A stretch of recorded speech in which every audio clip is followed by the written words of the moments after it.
जी अस्सलाम वालेकुम रहमतुल्लाहि व बरकातहू। एक अच्छी खबर और एक बुरी खबर। पहले अच्छी खबर सुना देता हूँ, क्योंकि अगर पहले मैंने बुरी खबर सुना दी तो फिर ये अच्छी खबर जो है ये भी सुनाई नहीं जा सकेगी, क्योंकि मुझ में इतना हौसला नहीं कि फिर इस तरह ये खबर डिटेल से सुनाऊं। लिहाजा पहले अच्छी खबर, और वो खबर ये है कि इलेक्शन कमीशन ऑफ पाकिस्तान ने पंजाब में इलेक्शन कराने का शेड्यूल जारी कर दिया। आपको तो पता ही है कि इमरान खान ने दोनों असम्बलियाँ तोड़ी थी और एक सीधे साधे मसले को इलेक्शन कमीशन, गवर्नर्स और हुक्मरान इत्तेहाद ने आईनी बहरान में बदल दिया था। मामला लाहौर हाई कोर्ट पहुँचा था। लाहौर हाई कोर्ट ने फैसला दिया कि 90 दिन के अंदर इंतखाबात करवाएं। फिर मामला सुप्रीम कोर्ट पहुंचा। चीफ जस्टिस ने आज खुद नोटिस लिया। 9 रुकनी लार्जर बेंच बना। 4 जज साहबान अलहदा हो गए। 5 रुकनी बेंच ने 2 दिन समाअत की इस पर, और फिर 3-2 से सुप्रीम कोर्ट के बेंच ने फैसला सुनाया कि इलेक्शन 90 दिन के अंदर कराएं। और खैबर पख्तूनख्वा के गवर्नर जो मौलाना साहब के समधी हैं वो आइन की खिलाफ वर्जी के मुर्तकब हुए हैं, लिहाजा अब वो डेट दें। और पंजाब में चूँकि गवर्नर ने असम्बली डिज़ोल्व करने की, तोड़ने की समरी पर दस्तखत नहीं किए, असम्बली खुद ब खुद वो आइन के मुताबिक 48 आवर्स में टूट गई। लिहाजा वहाँ गवर्नर तारीख ना दें तो फिर सदर मुमलकत तारीख दें। इलेक्शन कमीशन की मुशावरत से सदर मुमलकत ने इलेक्शन कमीशन से मुशावरत की और फिर 30 अप्रैल की तारीख दी। तो गुज़श्ता रोज़ इलेक्शन कमीशन ने इलेक्शन शेड्यूल पंजाब का जारी कर दिया, जिसके मुताबिक 12 से 14 मार्च कागजात नामजदगी होंगे। पंजाब के जितने भी MPs हैं वो जो कागजात जमा करवाएंगे, कागजात नामजदगी जमा करवाएंगे। और कागजात नामजदगी जांच पड़ताल 22 मार्च से 27 मार्च तक होगी। और फिर इन कागजात पर जो फैसला आएगा, रिजेक्ट होंगे, उनकी अपीलों पर फैसला 3 अप्रैल को आएगा। कागजात वापसी, अगर कोई कागजात वापस लेना चाहे तो वो 5 अप्रैल तक। इंतखाबात 30 अप्रैल को। और इसके साथ साथ कौमी असम्बली की 6 नशिस्तें जो हैं उन पर भी ज़िमनी इंतखाबात होगा 30 अप्रैल को। गवर्नर खैबर पख्तूनख्वा गुलाम अली साहब जो मौलाना फजल रहमान के समधी हैं, और मौलाना साहब की तरफ देख कर या उनकी हिदायत पर ऐसा लगता है चलते हुए, उन्होंने अभी तक कोई तारीख नहीं दी। वो खुश नसीब है। मैंने गुज़श्ता रात वो एक प्रोग्राम, TV प्रोग्राम में मैं भी वहाँ था, मैं भी शामिल था उस प्रोग्राम में, वो भी आए, तो मैंने उन्हें कहा कि आप खुश नसीब हैं, आपको सुप्रीम कोर्ट की तौहीन अदालत नहीं लगी, लिहाजा आप तारीख दे दें। आपने एक सीधे साधे मसले को आईनी बहरान में बदल दिया है। तो उन्होंने कहा कि नहीं, ये बस अगले हफ्ते मंगल तक हम शेड्यूल दे देंगे, मतलब टाल मटोल भी कर रहे हैं। और गुज़श्ता रोज़ उनका एक बयान भी छपा कि इंतखाबी तारीख देना ईद का चांद देखने से भी मुश्किल है। नहीं सर, इंतखाबी तारीख देना आप एक आईनी ओहदे पे बैठे हैं, आपका ये फ़र्ज़ है इंतखाबी तारीख देना। आप मौलाना पोपलज़ई ना बने कि जो पूरे मुल्क से अलहदा चांद देखते हैं और अलहदा रोज़े रखवाते और ईद करवाते हैं। आप अपने आईनी ओहदे का ख्याल रखें। मौलाना साहब के समधी आप पहले थे, पता है, गवर्नर बाद में बने हैं, लेकिन अब गवर्नर बन गए तो इस आईनी ओहदे की तौकीर का, इज़्ज़त का, वक़ार का थोड़ा सा ख्याल रख ले। खैर, ये तो थी अच्छी खबर कि आईने पाकिस्तान के फ़ैसले के बाद के 90 दिन में इंतखाबात, सुप्रीम कोर्ट के फ़ैसले के बाद के 90 दिन में इंतखाबात, इलेक्शन कमीशन और सदर मुमलकत की मुशावरत के बाद 30 अप्रैल, और फिर इलेक्शन कमीशन ने पंजाब में इलेक्शन शेड्यूल का ऐलान कर दिया। तो 4 स्टेप आगे आ गए। लेकिन याद रहे, अभी भी आसफ अली जरदारी, बिलावल भुट्टो के हाल अहवाल से नहीं लगता कि वो इलेक्शन 30 अप्रैल को पंजाब में होंगे, क्योंकि अभी तक वो उतने सरगर्म अमल नहीं हुए। पता नहीं उनको क्या यकीन है कि इंतखाबात नहीं होंगे। मौलाना साहब तो खैर अपनी राय दे चुके हैं कि इंतखाबात पहले नहीं होने चाहिए, और उनका भी एतमाद है। इसलिए तो गवर्नर खैबर पख्तूनख्वा, उनके समधी जो हैं, वो तारीख नहीं दे रहे। मरियम नवाज़ तो साफ साफ कह चुकी हैं कि पहले एहतसाब करें, पहले तराजू का पलड़ा, बल्कि तराजू ही उनको दे दें जो इंसाफ वाला, यानी पहले इमरान खान का मक्कू ठप्पे जेल जूल भिजवाएं, फिर इलेक्शन लड़ेंगे। तो पीडीएम हुक्मरान इत्तेहाद इसको आगे डिले करने की कोशिश करेगा और वो चाहेगा कि इंतखाबात 30 अप्रैल को ना हो। लेकिन दूसरी तरफ ये भी साथ साथ मरहला अदा होता जा रहा है कि स्टेप बाय स्टेप हम इलेक्शन की तरफ बढ़ते जा रहे हैं। तो देखना ये है कि पीडीएम यानी हुक्मरान इत्तेहाद कामयाब होता है या आईने पाकिस्तान और सुप्रीम कोर्ट की और पाकिस्तान की सबसे बड़ी अदालत सुप्रीम कोर्ट कामयाब होती है। बुरी खबर ये है कि अली बिलाल अल मरूफ ज़िल्ले शाह, पाकिस्तान तहरीक इंसाफ का पुराना कारकुन, इमरान खान का दीवाना, 92 वर्ल्ड कप से इमरान खान का दीवाना, मासूम आदमी, भोला आदमी, सीधा आदमी, और जो रैली पर मकबूजा कश्मीर जैसा क्रैकडाउन किया लाहौर पुलिस ने और गुल्लू भट्टो ने, लाहौर पुलिस के गुल्लू भट्टो ने, उसमें वो जान की बाजी हार गया और गुज़श्ता रोज़ उसे दफना दिया गया एक बहुत बड़े जनाजे के बाद। इमरान खान साहब की जब मैंने एक बात सुनी तो बहुत दुख हुआ। वो कहते थे कि मुझे ज़मान पार्क में सम टाइम अंदर आवाज़ें आती थी, ये बाहर से आवाज़ें दे रहा होता था कि मेरे कायद इमरान खान साहब, मुझे आपने मिलना है, मुझसे आपने मिलना है। तो कहते मैं मिलता तो रहता था पहले, लेकिन काश मैं और एक आध मरतबा और मिल लेता। तो ज़मान पार्क में वो मौजूद, आप उसकी शक्ल देखें, सिर्फ आप अगर आपने अभी तक वो उसकी शक्ल नहीं देखी, उसकी बातें नहीं सुनी, जो वीडियो क्लिप्स सोशल मीडिया पे चल रहे हैं, तो ज़रूर देखिएगा।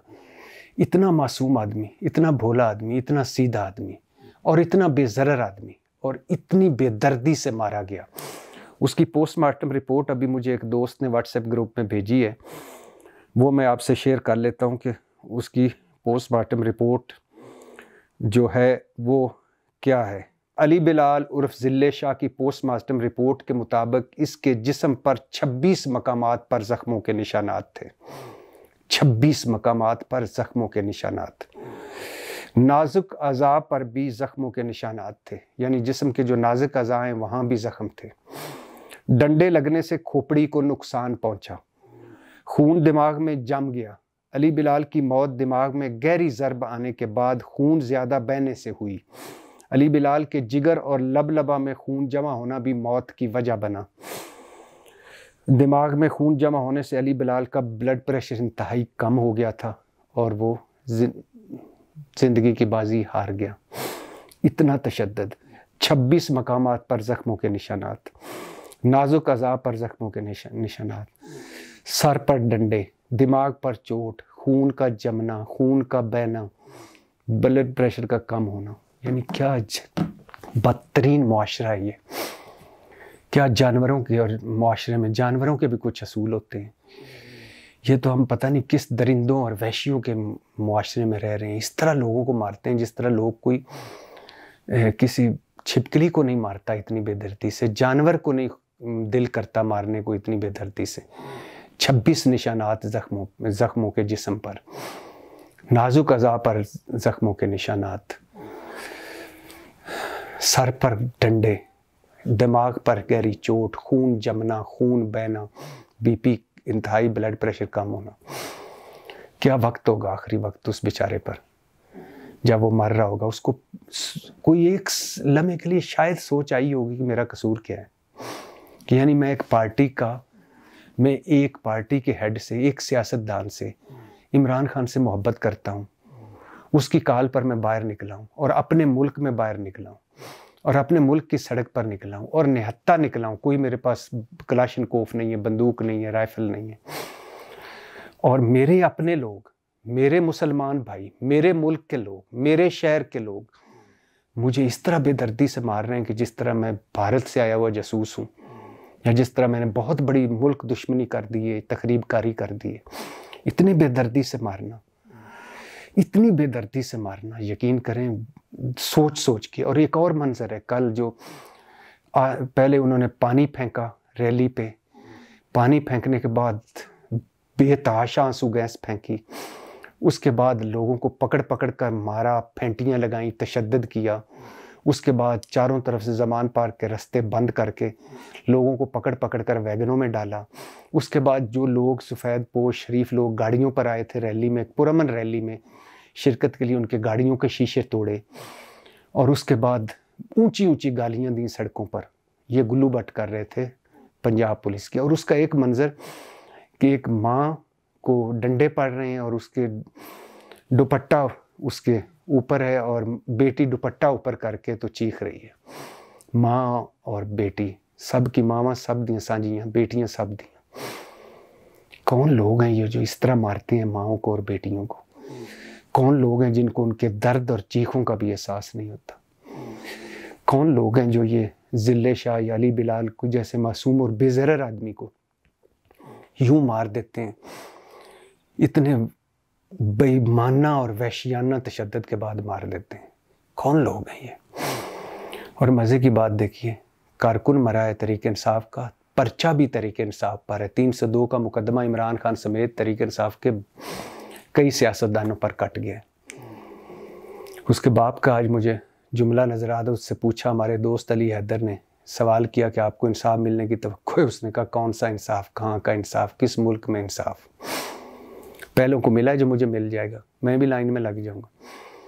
लेकिन मेरे भाई आप अली बिलाल की माजरत आपसे, अली बिलाल के वालिद साहब, यह हो सकता है यहाँ आपको इंसाफ नहीं मिलेगा, लेकिन नहीं मिल भी नहीं सकता। 30 ज़ख्मों का इंसाफ, नाजुक अज़ाज़ पर ज़ख्मों का इंसाफ, सर पे डंडे मारने का इंसाफ, बीपी और खून जमने, खून बहने का, दरिंदों की तरह मारने के बाद बीपी कम होने का इंसाफ नहीं मिल सकता।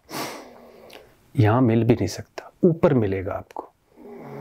ऊपर ये सारे फिरौन जब लाइन में लगे होंगे ना, नफसी नफसी होगी, क़यामत का दिन होगा, अल्लाह मेरा का तख्त लगा हुआ होगा और अली बिलाल निकलेगा एक तरफ से, तो ये सारे गुल्लू भट्ट, सारे फिरौन, सारे नमरूद, सारे शिदाद, ये सारे उस वक़्त इनको भागने का रास्ता नहीं मिलेगा। उस वक़्त एक एक ज़ख्म का, एक एक डंडे का हिसाब मिलेगा अली बिलाल आपको भी और आपके वालिद साहब को भी। तो कोई लंबा चौड़ा नहीं है, ये यूं ज़िंदगी यूं गुजर रही है। 60-70 साल ज़िंदगी का क्या है, यूं घूमती और गुजर जाती है। हम सारों ने मर जाना है। इमाम हुसैन भी शहीद हो गए और इमाम हुसैन को मारने वाले भी कुछ अरसे बाद मर गए, तो सारों ने मर जाना है। आज अली बिलाल मर गया तो इसको मारने वाले भी मर जाएंगे, मगर ऊपर की अदालत में कोई सिफारिश नहीं, वहाँ कोई निगरान हुकूमत नहीं, वहाँ कोई पीडीएम हुक्मरान नहीं, वहाँ कोई फिरौनियत नहीं, वहाँ इंसाफ मिलेगा। और मज़े की बात देखिए कि ये जो मकबूजा कश्मीर का क्रैकडाउन किया है, और ये क्रैकडाउन आज से नहीं 11 महीने से, जब से पीडीएम की हुकूमत आई, हर मौके पे इन्होंने किया है। 76 मुकदमे 77 मुकदमे इमरान खान पर, दहशतगर्दी के मुकदमे भी, तौहीन मज़हब के मुकदमे भी, कत्ल के मुकदमा भी, और क्रिमिनल और फौजदारी मुकदमे भी। और जहाँ जहाँ इमरान खान नहीं गया वहाँ वहाँ भी मुकदमे हैं।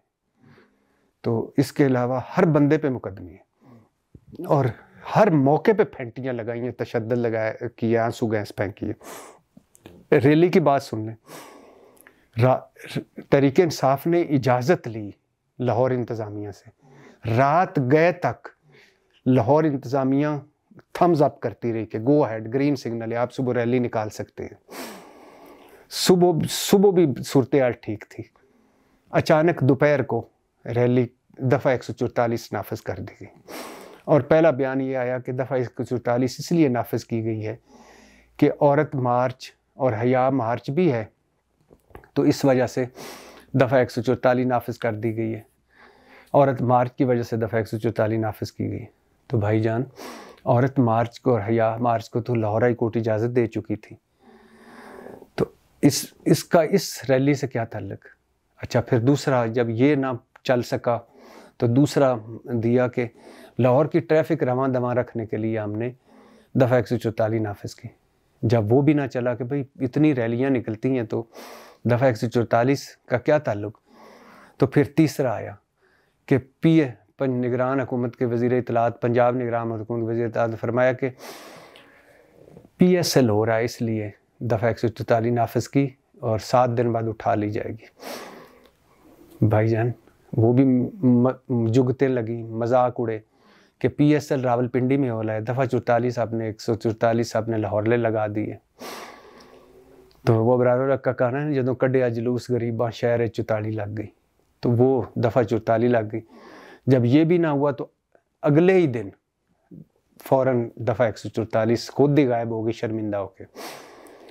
तो चूँकि ये मज़ का खेज़ था, बचगाने सारे थे, ऐसे बहानेबाजियाँ थी, ड्रामे थे, तो इसलिए वो रैली को रोकना था, क्रैकडाउन करना था, सबक सिखाना था।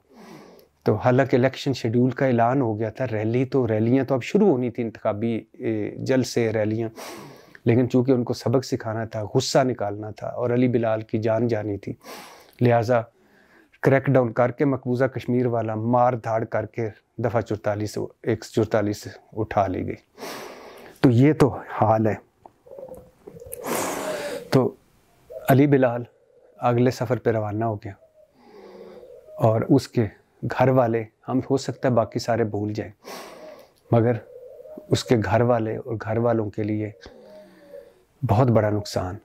और मुझे हजूर सल्लल्लाहु अलैहि वसल्लम की वो हदीस याद है कि एक इंसान का कत्ल पूरी इंसानियत का कत्ल।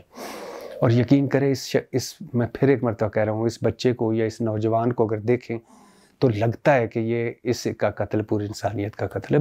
बिल्कुल भोला, शरीफ, बेज़रर आदमी, नारे मारने वाला, खुश होने वाला, ज़मान पार्क में आकर उसको ऐसे जैसे ईद हो गई है। ये हर पार्टी में ऐसे लोग होते हैं। बहुत जुल्म किया और ये जुल्म का हिसाब देना पड़ेगा। मैं तो पाकिस्तान डेमोक्रेटिक मूवमेंट मतलब PDM हुक्मरान इत्तेहाद को कहा है कि इतना ही जुल्म करो जितना कल को सह सको। फसल जो बो रहे हो ये कल काटनी पड़ेगी, जो कुछ कर रहे हो कल भुगतना पड़ेगा, यह मकाफाते अमल है। तो इतना जुल्म करो, इतनी ज़्यादती करो, इतना जबर और हब्स और घुटन बढ़ाओ जितना कल तुम भी सह सको।